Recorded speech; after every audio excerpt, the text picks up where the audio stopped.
It was a quiet afternoon in the White House, and Barack Obama was feeling optimistic. The country needed leadership, the people needed guidance, and he needed a little fun.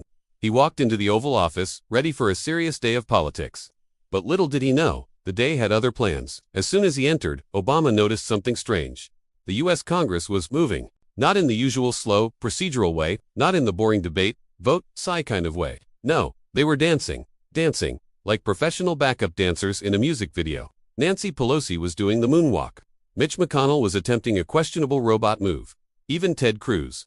Well, let's not talk about Ted Cruz. Obama froze. Is this real life? He muttered. He rubbed his eyes, blinked twice, but no, it was real. The Congress had suddenly been overtaken by a magical rhythm. Every time he tried to speak, they broke into a synchronized cha-cha, twirling their papers and waving pens like glow sticks. Okay, Obama said, putting on his best calm presidential face. We can handle this. I'm Barack Obama. I've handled worse. Affordable Care Act, budget negotiations, awkward family photos with Joe Biden.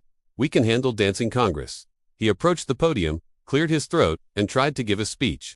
Ladies and gentlemen of Congress. Immediately, the entire chamber spun in a perfect circle, papers flying everywhere, hats twirling in the air like confetti. Obama sighed. Okay, maybe this is worse than I thought. Determined, he decided to take a different approach. If Congress was going to dance, he might as well join them. He stepped onto the floor, grooving slightly to the mysterious music only they seemed to hear. And that's when the real chaos began. Every attempt Obama made to bring order resulted in bigger dance moves. When he clapped, John Boehner did a pirouette. When he pointed, committee chairs did a synchronized shimmy. The House Speaker spun around so fast he ended up in the cafeteria, carrying a tray of spaghetti. Someone stopped the pasta. Obama shouted, but the pasta did not stop. The spaghetti became a flying projectile, landing perfectly on a very confused senator's wig.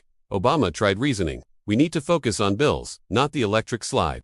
But Congress didn't listen.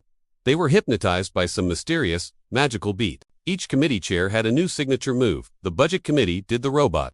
The Education Committee tried salsa, and the Foreign Affairs Group, while they were just flailing wildly, the president knew he had to think outside the box. He called in Joe Biden. Joe, bring your ice cream. Biden arrived with 3 cones, ready to negotiate. Obama explained, if we distract them with dessert, maybe we can regain control. Biden nodded solemnly. I've dealt with ice cream disasters. This will work. Biden walked in slowly, ice cream cones in hand.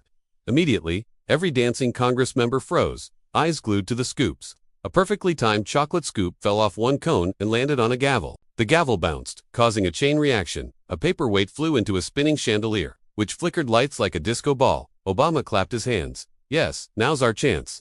He took the podium again, this time dancing with purpose.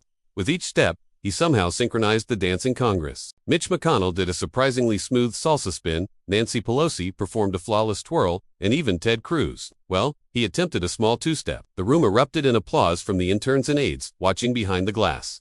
Finally, Obama reached the grand finale. He raised both hands in the air. Let's end this dance-off with style. Suddenly, the mysterious music stopped. Congress froze mid-move, as if someone had pressed pause on reality itself. Papers fluttered gently to the floor. Chairs returned to their proper places. The spaghetti, still there, but somehow neatly on plates.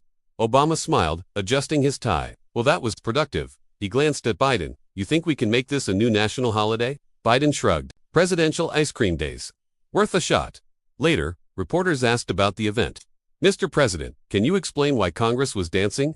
Obama smiled, classic Obama grin, and said, sometimes, you just have to let democracy move.